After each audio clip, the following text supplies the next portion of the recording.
In this video, we're upgrading the screen on a 2008 Mercedes CL63 AMG. We're going to go from this to this.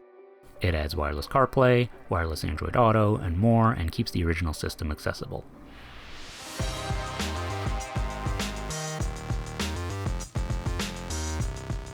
Alright, let's check out what's included in the kit I'm using. We have a user manual for the interface. This is more for the interface, not for the specific vehicle it's going in, so it's a little bit generic, but it goes through all the options within the system. We have a connection guide. This kit is specifically for the NTG 3.0 interface, and there are 3 different options to connect it. Some cars have an AMI port in the glove box usually. Some cars have an aux port, and some cars have neither aux nor AMI, but they have an audio input, and that's what the car we're installing this in has. So different connections, there's an extra harness if you have an aux port, there's a connection to make with the aux cable on the harness here, and if you have the AMI port, you just plug the aux jack here into the adapter for the AMI port in the glove box. Then there's some information on connecting the fiber optics harness for the CD player if you have one, which we'll go over. And here we have a guide on activating the audio aux in mode in the head unit. Here we have our harnesses. Here's our main harness. This will piggyback on the command system. You can see one end will go into the command unit, the other will go to the car's harness. And this is where the fiber optic cable will connect. We'd remove it from the original harness and put it in here. This goes to the new head unit. And we have some extra cables for microphone, optional wiring, and video inputs. And one of these is to replace the module that has the suspension raise button and dashboard brightness adjustment. This is an extra harness for the radio, which has USB outputs. So if you want to plug things into the head unit, you would route these to somewhere accessible. We have an AMI adapter if you don't already have one. We have a GPS antenna. The speaker, which I found in similar installs, is optional. We have another harness here, which I believe is for cars that are already equipped with the aux input, which we won't be using in this car. An aux cable, it's nice that this is included, and a 4G antenna. And for installation, we also have a trim tool. And finally, we have our screen. So there's a microphone built in, but I would recommend running an external microphone for better audio quality. And on the back, we have the main plug here for the main piggyback harness. We have the LVDS plug, which is what the original screen connector goes to, because we're still going to get the original screen display piped through. And then we have the secondary harness here for the USB ports, like this. And our 4G antenna connects here, and our GPS antenna connects here. And there's actually a little Wi-Fi antenna mounted right here. And so this will just snap in where the original screen did, and it will screw in here and here. So with all this prepared, we're ready to go remove the original screen and install this in the car. All right, so our first step is to remove the panels here, here, and here, so we can access the screen and other screws we need. I do want to point out that the connections for the C216, which is the CL, and the W221, which is the S-Class, are all going to be the same. There are some differences in the disassembly, because in the W221 you have to remove this piece, and the center panel is a little different as well. But it all starts by removing these trim panels here to get access to one of the screws right here. And then in the W221, you would go over to this side, open this panel up, remove the screw here, do the same thing on the other side, and then the whole wood piece that comes across and is also attached to the HVAC controls would come out. And be careful if you have a leather dash. Someone's actually already been in here before and they scuffed it up. So you want to make sure you use plastic tools and make sure they don't catch on the leather. The order these panels should be removed in is the lower panel, then the upper panel around the screen, and then the upper panel around the gauges. Now to remove the lower trim panel, you have to remove the vents in here. So you can just grab this in here, pry it out, slide it out, and then right here is a screw. Should be a torque screw, which is missing on this car, to release this panel. And then we can grab up here and carefully pry this out. It kind of hooks on the edge of the dash over here.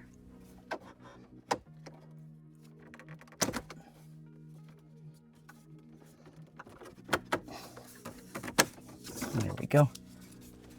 See, that hooks right here on the edge of the dash. So right here, and it hooks along this edge here. Now let's remove the trim around the screen.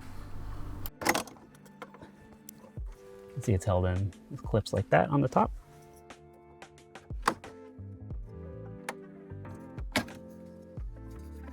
And with that, we can remove our top panels more easily,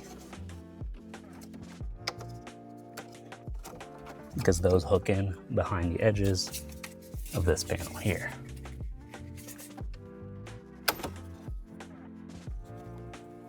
Now this top screw here that we've removed is also one of the ways that this panel is retained. So you want to keep that in mind before you do anything with this. This screw has to be out. Now once you have this out, if you're on an S-Class, you would remove the screws at the ends for this whole panel and then work from there. But what we can do while we're here is remove this panel here and the original screen. That's held on with one screw here, and our screen is held on here. And there's another screw behind this, I think. So we got our Torx bit here. Yep, T20. There we go. Here we go. And we have a connector right here. And that will connect to one of those harnesses we looked at earlier. It's got a little clip, a little push button there. And there we go. If you ever want to revert back to the stock setup, store it somewhere safe. Then our screen has a screw right here. Another T20. Like I said, there should be one here, but it is missing on this car. So I recommend magnetic bits if you have them, so that if the screw falls, you don't lose it. It should be the screen free. Let me double check. Something's clipped in here. Should tip forward. Yep, so it's hooked in there. Let's tip it forward.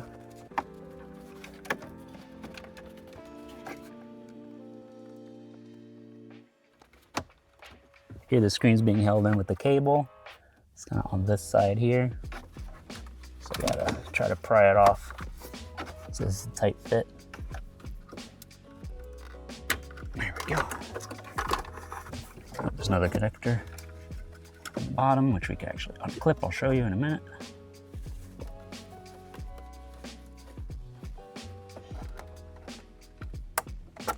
There we go. This is the original screen out. This is the port that was really tight here. And this one has a clip. Bit of a tight fit. They were holding the screen in place. Now that we have the original screen out, we can put it aside as well. I can show you in here what those connectors look like. This one on the left with the metal housing is the one that was in really tight. And this one has a little clip on the left side and can come out a little more easily if you can reach it. Before you move any further, definitely make sure you get all your discs out, because we are going to move that module, and tipping it around will cause CDs to get stuck. Our next step is to work on this. So I'm going to put some tape down here to protect the panels, and then lay down a couple microfiber cloths so when this comes forward we don't scratch the wood, because it would be really frustrating to have any scratches on here and to have to replace them. And lay that down here. And now we can work on pulling this forward. So the way this works is it's clipped in on either side, so we can get this free coming forward, and then when it's loose, we'll be able to reach in and free up the bottom through here. So again, you want to be careful using plastic trim tools to get in here. And you see it comes forward. There we go. That's released here. And then we want to pry this part here between this module and the panel. Yeah, see it kind of separates here. You don't want to pull on the door here. You see there's a gap here now.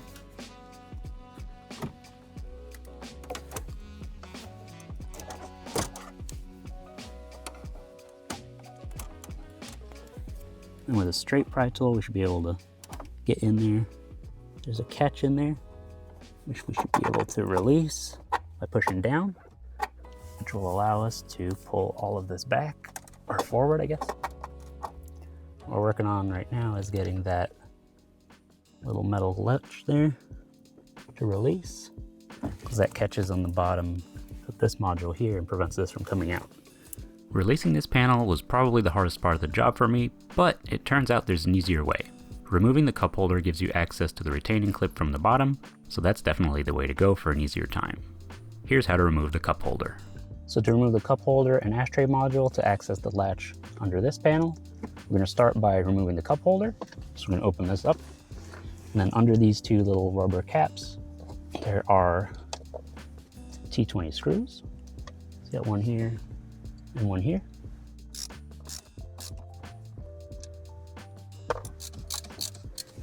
With that out, we should be able to just lift this up and out of the way. And then this module here will just slide outwards. You'll see there's a plug right here for the 12-volt socket. So we'll want to be careful and get that undone as well. So there's some lengths. Oh. It looks like the 12-volt socket was broken during a previous repair. The plug should actually look like this. And then back here, right there, we can actually feel the clip that retains this in. It's a lot easier than trying to push it from inside. And with these out of the way, you're actually going to protect the wood too, which is a nice plus. So that would make this a lot easier to remove. So the latch is right here. You can get to it, pull down to release it, and panel can come out. All right, so you got that free. I'll show you the clip that was holding it in that was really difficult, but we have to disconnect the connections behind this now. All this basically. One here, one here, another here, cam lock here. There's a little catch here, and then the gray lever pulls back.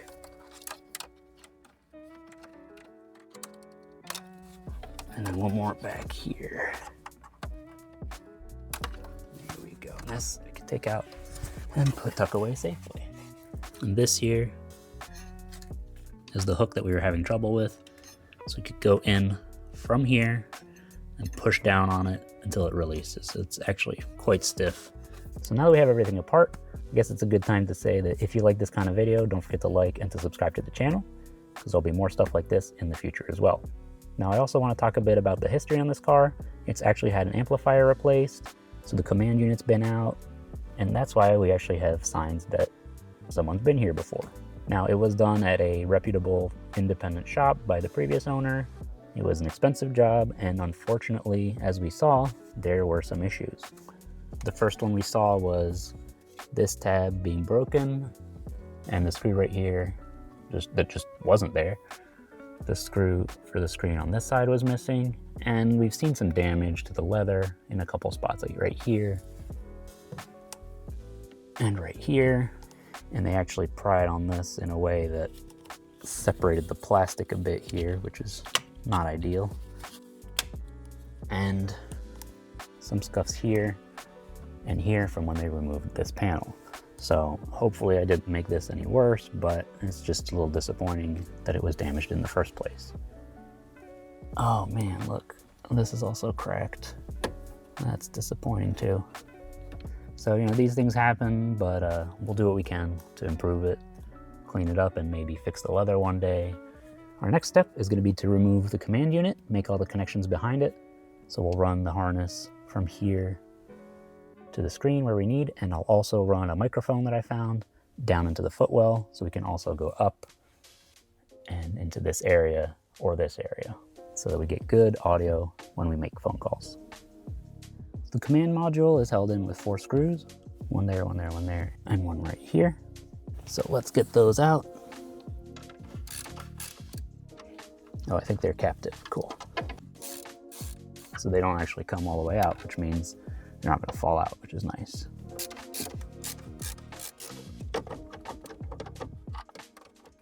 And they pull forward, and then we can start disconnecting things back here. And again, this is also why you want these, so you don't want to scratch up your wood. This is where we're going to have to run this harness. That's going to live behind the command module. Now let's take a look at what is back here. Got the connector there. That's an antenna we're not touching. That's a screen connector, which we're not touching. Let me get that out and we'll look at the connector. Looking at our connector here, there's a catch. We have to push and pull that out. So this right here is our main connector. Now, you want to be careful with your fiber optic lines here because you can't bend them really tight, but right here there's a little catch, and that's going to allow us to release these fiber optic lines because we want to transfer those into the new connector that plugs into the command unit. And to do that, we would push it back here. There we go. So you can see right here, this little tab, we'll have to push it over and pull that straight out. Now we need to plan how we get this harness connected so that the wires we need are up here, and this part is down here. So let's see, this has to come up here. So I'm wondering, do I try to feed this down or feed all of this up? All right, I'm gonna try this here, see if I can spot where this can be caught back here. It's tight, but it could potentially come through there. Okay. Yeah, okay, I can see it there. Or can we fit something through there and catch it through here? Okay, that could fit through here. But can I catch it on the other end? Or could I grab it down here? I have small hands, so I have an advantage here, but let's see. Okay. Okay.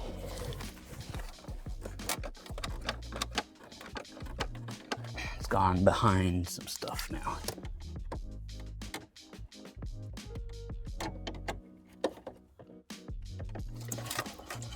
Okay, yes, yes. Okay, that's one end. Oh. Yep.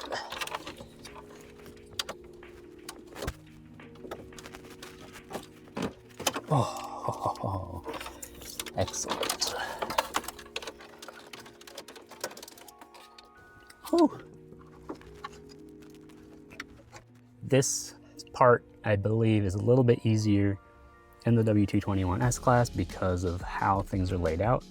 So something to keep in mind, but for the CL, you may be able to fish it through. If you're not able to catch it through there from up here, you may want to consider removing the glove box to get better access in this area to route wires through. Now let me show you how to connect the harness that goes to the car and to the radio. So this side here, which we removed the fiber optic cable from, will connect here, like this. And the other side, take our fiber optics here, and they're gonna slot in right here.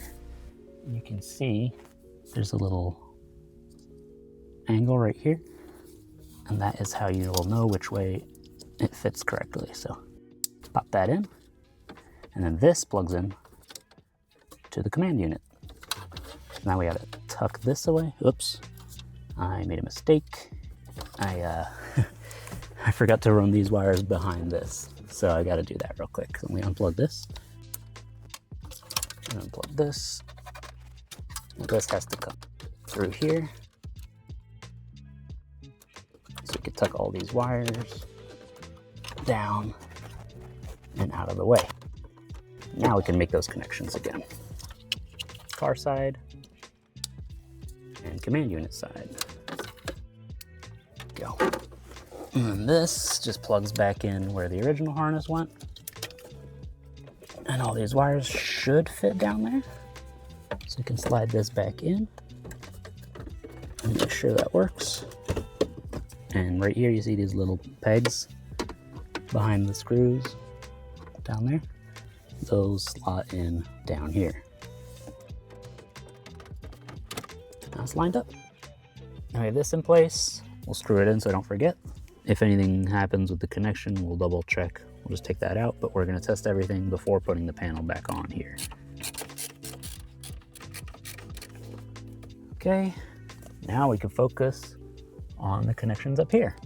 So one thing I've done is taken my giant zip tie here, and I fed it through here. And that means that our microphone, we can run from this harness out the side and up. Prep my microphone.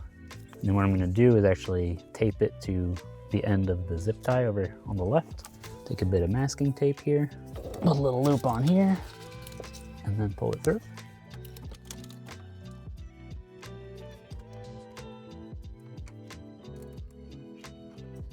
Right here. Now you may also want to consider running it down here. Really depends. There's probably a way to get it down into the footwell through here. So there's a few options. This is one that I thought of because you can kind of access it under this panel, and we'll be able to run it right there. Connect that to our mic plug here. Another connection we need to make is this one. So this connector for the control panel right here to this connector right here. There we go. And then back here we need, well, we'll need to tuck some stuff away for sure. We have our other harness that goes to the radio with our USB cables. So the direction we've opted to go is to run the USB cables into the glove box. So I've actually fed this through into the glove box by popping the light out right there. You can see there's also a little cutout for the cables to go above where the light sits. So we've cut a little notch above the lamp, and that'll allow us to run the USB cables through to be accessible in the glove box. So they're gonna run from back here, down here, and you can see kind of there the big zip tie running through. Now the other option would be to remove the glove box, which is a pretty involved job on this car, and then you could knock out the panel in the back if you wanted to. All right, so I'm gonna connect these two to the big zip tie. Let me just make sure these fit through here. That's good, yeah. Snap the light back together. And there they go. Now we have a couple plugs to connect here because these are for different setups. The main plug we need to connect is this one to the metal harness right here, which you can see here. Connected the GBS and 4G antennas. I'm going to put them back here. Now we have to plug this in. This one goes here. This one plugs in on this side. And this, there is an orientation on this connector. There's a little square plastic section. You just want to match that to the opening on the harness. Make sure all this is tucked away. All right, okay, this is now jamming on the microphone cable that I set up. There we go. Things are binding back there. We're gonna have to reorganize it, but I think we can test power it on. All right, next, let's get our HVAC module. And we definitely don't want to snap this all the way in until we know it works. Rest this on here, connect all this back up.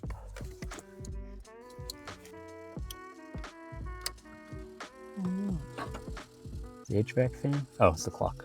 Oh. All right, let's see.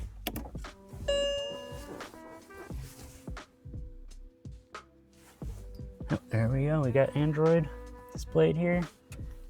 Yep, it's booting. Okay, that's in. Oh, when is it loading? Yeah, it's loading everything in. Showing driver door open. That makes sense. Well, the good news is the knob in the center console is working. Check NTG mode. I don't know why it's blue, but it is working. So if we got the HVAC controls responding. There we go, swipe down. Dashboard is, well, that's extra information.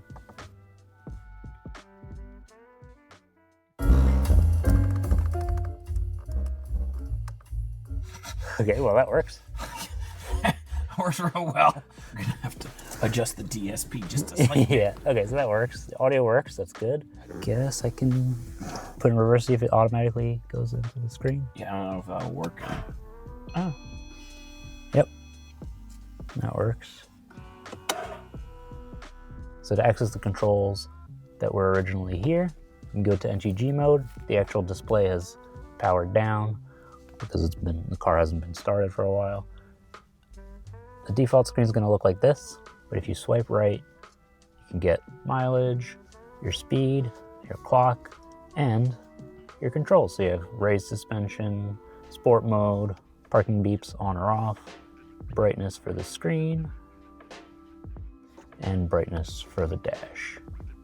So there we go. Now we just have to tuck all this back in completely and put it back together. All right, so what we're gonna do is we're gonna wrap some of the wires back there in fabric tape, like this, so that when you go over bumps, things don't just clatter in the back. It's nice and quiet. So I'm actually gonna pop this over here.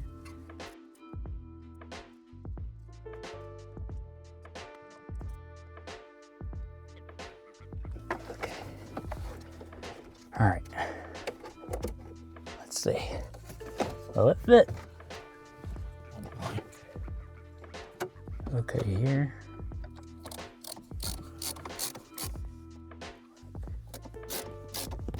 That feels secure.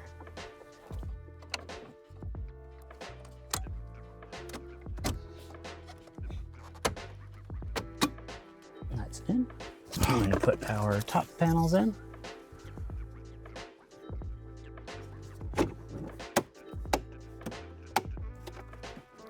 Go. Put this one in here.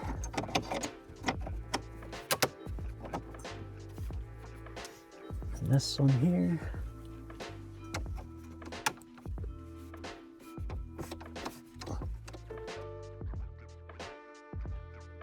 And then our last panel comes in here. And this lip here goes in.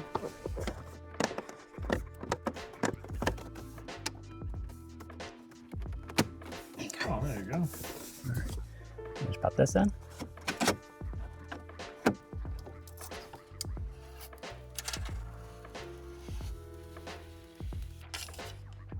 With everything buttoned up, I played around with the EQ and everything sounds great.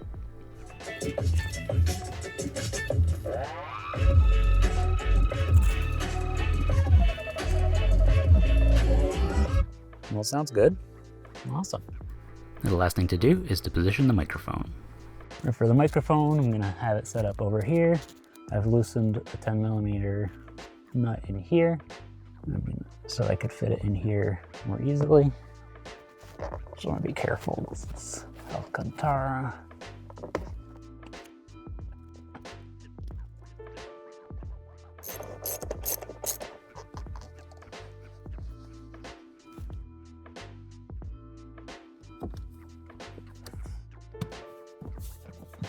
Runs in there, and it's behind that panel. Then we just have to put a piece of VHB on here and it'll be all done.